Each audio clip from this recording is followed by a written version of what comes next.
Dy pjesëtar të stafit të ambasadës së Izraelit në Shtetet e Bashkuara, një çift i ri që do të fejojë së shpejti u qelluan për vdekje, teksa po largoheshin nga një aktivitet i zhvilluar në Muzeun Hebraik në Washington natën e së mërkurës, njoftuan autoritetet në Shtetet e Bashkuara të Amerikës.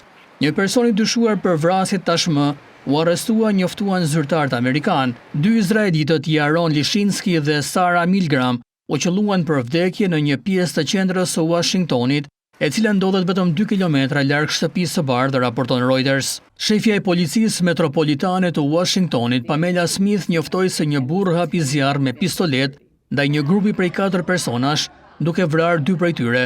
I dyshuari, vetëm identifikuar si Elias Rodriguez, 30 vjeçar nga Chicago, kishte brohuritur liri për Palestinën përpara se të arrestohej, njoftoi policia. Presidenti i Shteteve të Bashkuara të Amerikës, Donald Trump, e dënoi sulmin.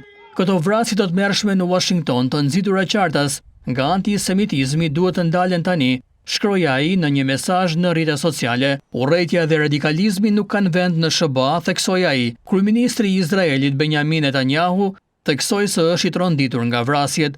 Ndjedhimbje për familjet e burrit dhe gruas së re, jeta të cilëve u shua nga një vrasës i tmerrshëm antisemit, theksoi ai përmes një komunikate.